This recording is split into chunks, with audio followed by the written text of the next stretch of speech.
9:30 p.m.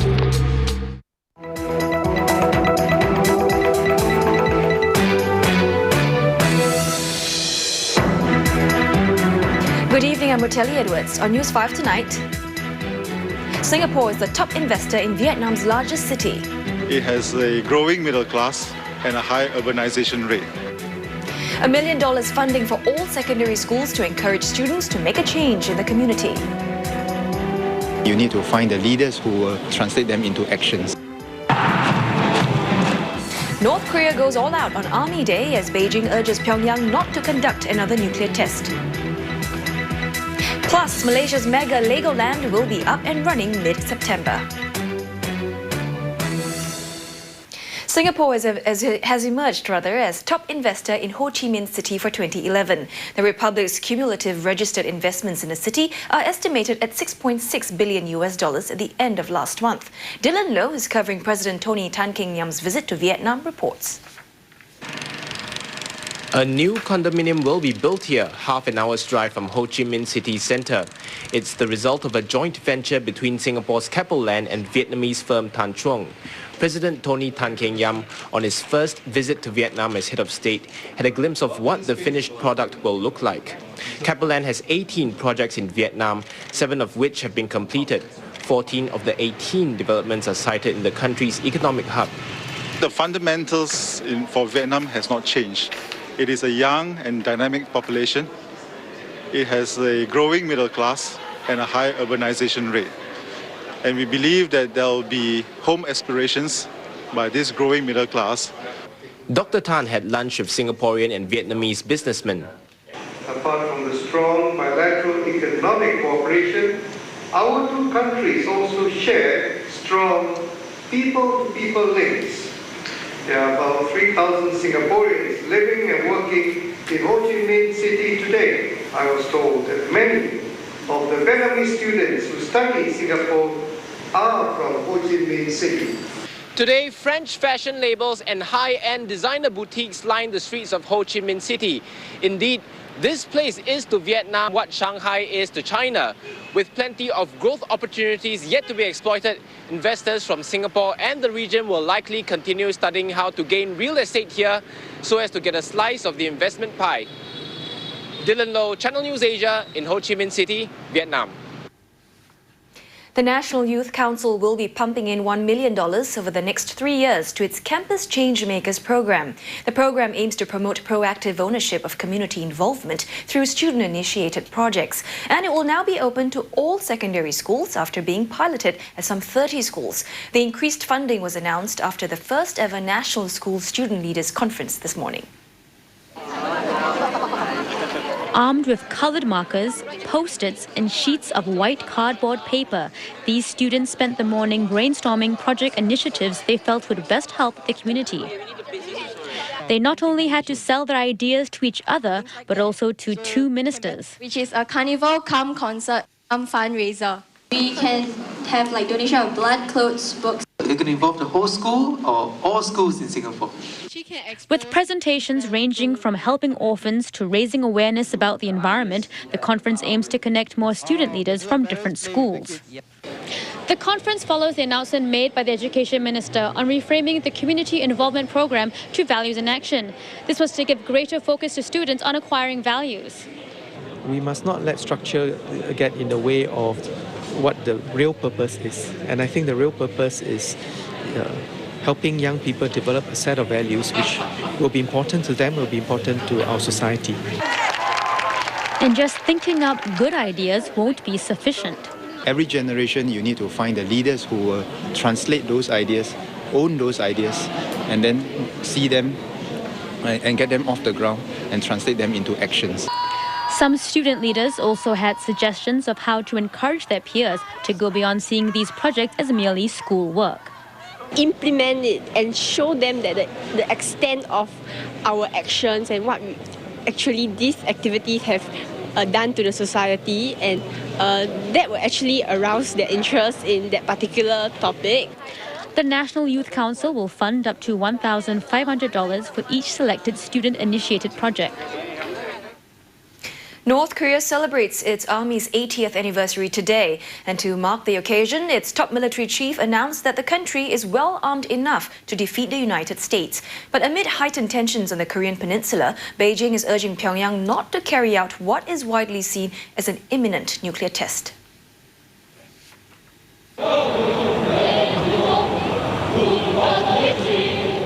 With over 1.2 million personnel making up its active duty military force, the North Korean army is among the largest in the world. At a meeting commemorating the army's 80th anniversary, the North's top military chief boasted of the country's military prowess. Vice Marshal Ri Yong-ho repeated threats of war against South Korea, vowing to cut the throats of those seen as defaming Pyongyang's leadership. The North has been upset at comments by South Korean President Il Myung-bak, who said the money spent on the recent rocket launch could have bought food to feed hungry North Koreans. These threats from the North have raised concerns that Pyongyang may be plotting yet another provocation by conducting a nuclear test. But today, China made a veiled warning for Pyongyang not to do so. 所有损害半岛和东北亚和平稳定的事情，中国都会反对，因为这是对中国国家安全利益的损害，也是对所有各方的利益的损害。 South Korea's unification ministry called on the North not to develop nuclear weapons while its people were suffering from a food shortage. However, Seoul is bracing itself after reported claims that the North has completed preparations for a third nuclear test. Meanwhile, Pakistan's military says it has successfully test-fired a nuclear-capable ballistic missile. The exact range of the Shaheen-1A was not revealed, but one defense analyst says the missile could hit targets up to 3,000 kilometers away, putting arch-rival India within reach. The test comes less than a week after India test-launched its own long-range missile. The United States is scrambling to contain fallout from the discovery of mad cow disease in California. The country's top beef exporter has insisted that the case poses no threat to consumers. The infected cow is a dairy cow, so its meat was not bound for human consumption, and the disease cannot be transmitted through milk. But the admission of an outbreak could now have an impact on the global food trade amounting to billions of dollars.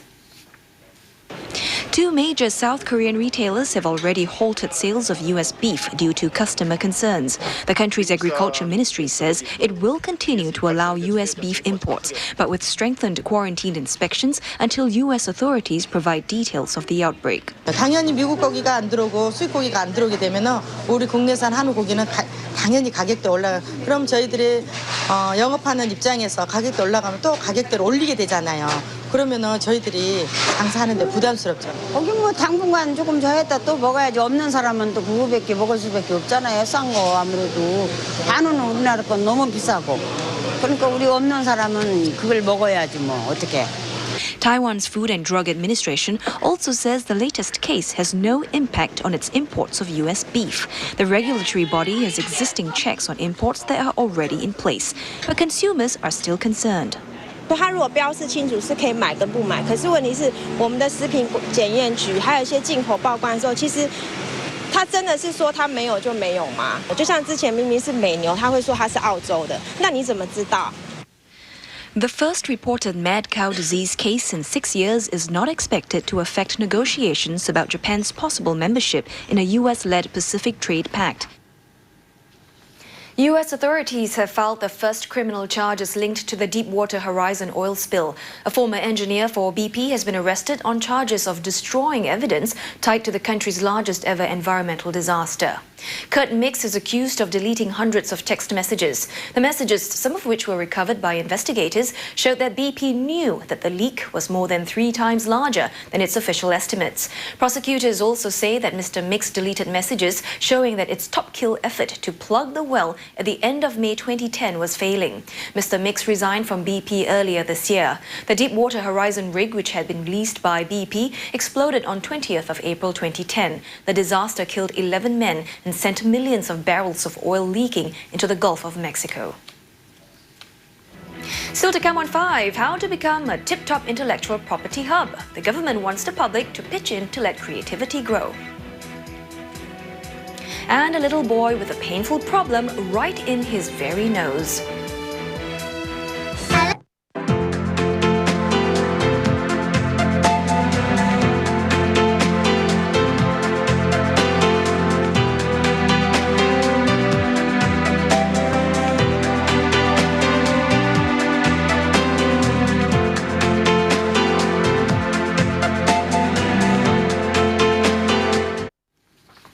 You have News 5 tonight. An intellectual property steering committee comprising 15 members from public and private sectors is being set up to look into growing Singapore as a world-class IP hub. It will come up with a master plan to guide Singapore's next phase of growth through two strategic thrusts: developing a vibrant marketplace for IP and building world-class IP capabilities and infrastructure. Chaired by Mr. Teo Ming Kian, chairman of MediaCorp, the committee is expected to make its recommendations known to the government by early 2013.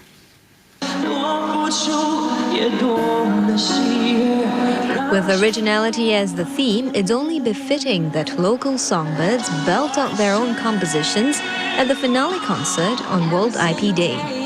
Organised by the Honour Intellectual Property Alliance, it's part of the move to promote respect for IP.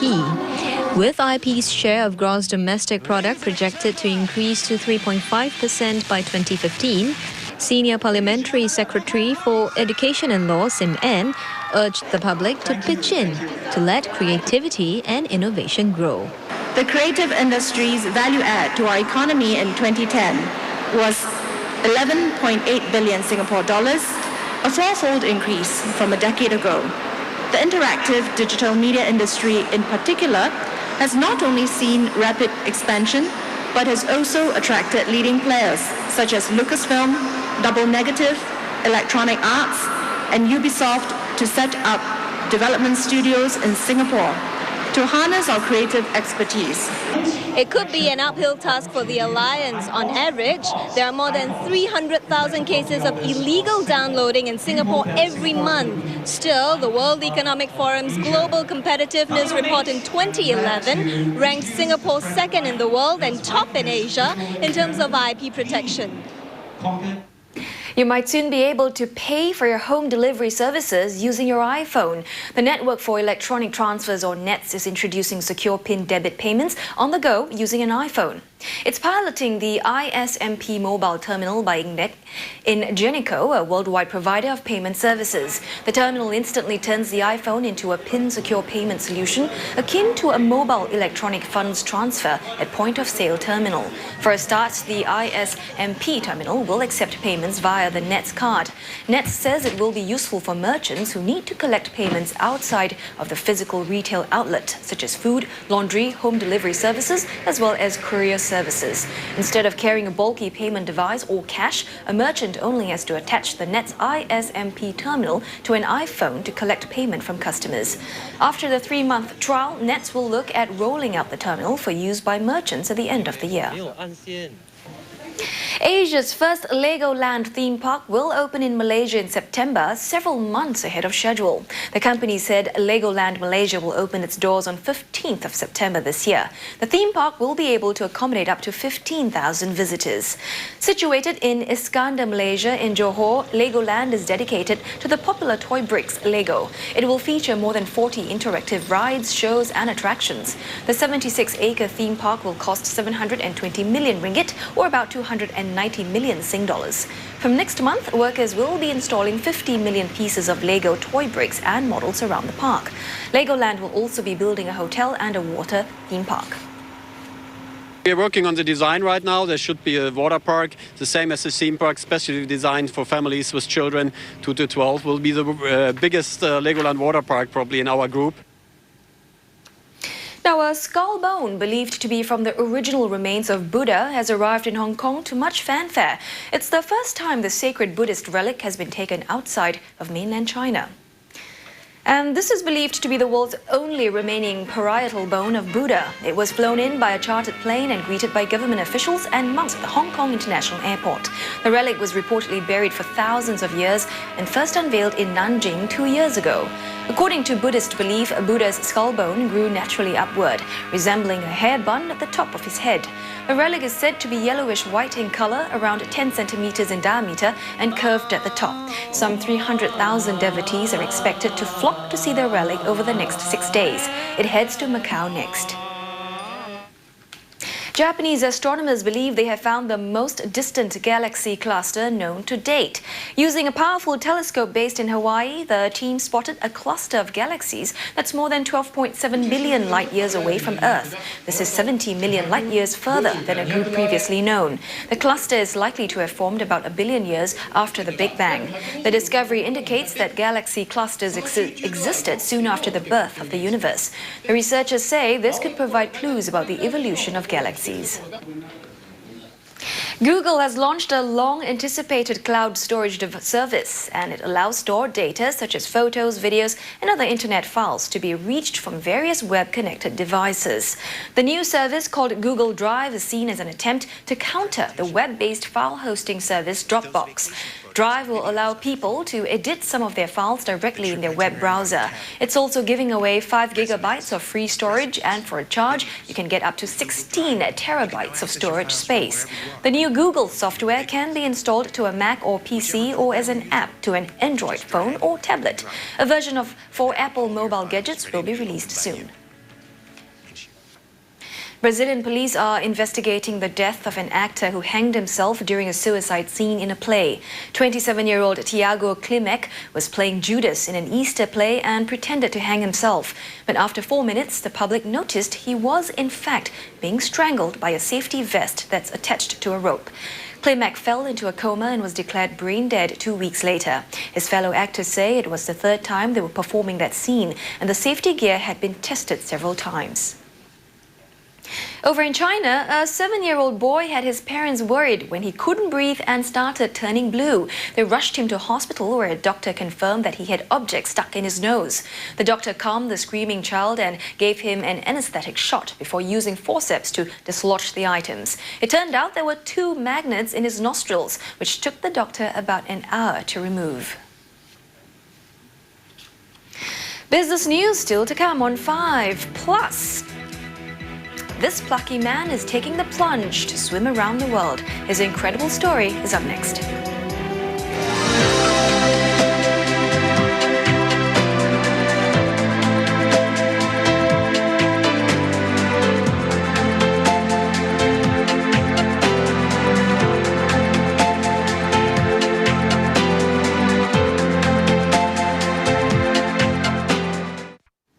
Hello there, welcome back.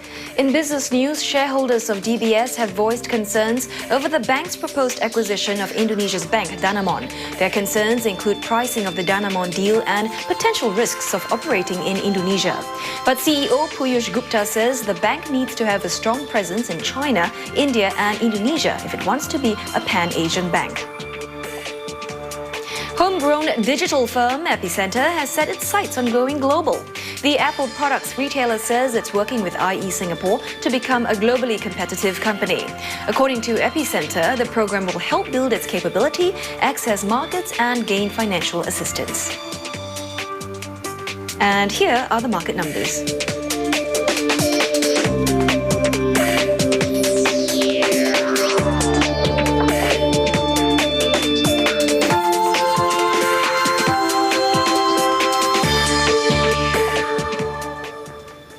Time for sports and the UEFA Champions League. German giants Bayern Munich are preparing for their second leg against Real Madrid at the Santiago Bernabeu. They will face Chelsea, who surprisingly made the final at the expense of defending champions Barcelona.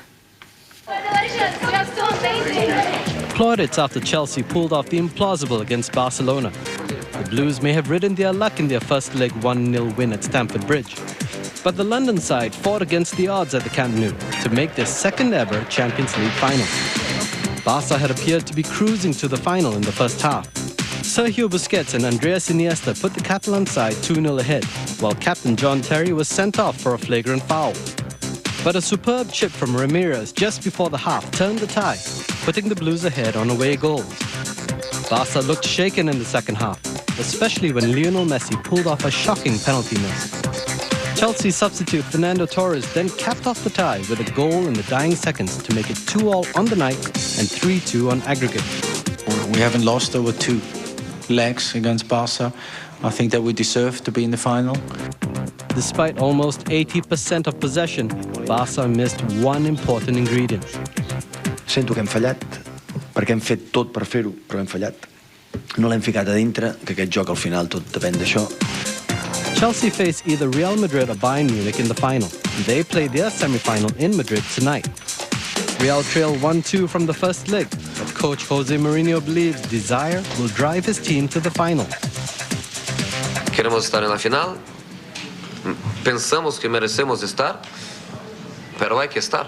Merecer no es suficiente. Mi gente está en el punto.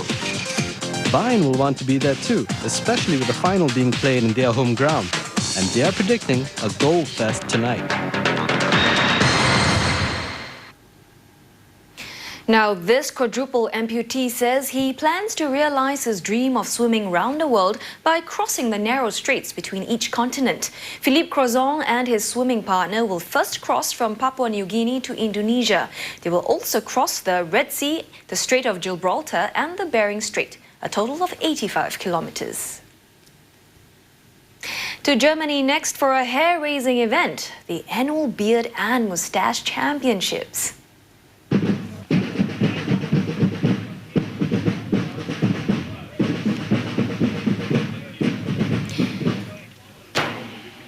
Into its 25th year, the competition attracted more than 160 men from across the globe. 18 prizes are up for grabs in categories such as imperial moustaches, Delhi moustaches, and chin beard freestyle. While some contestants choose to style it simple, others went for the simply bizarre.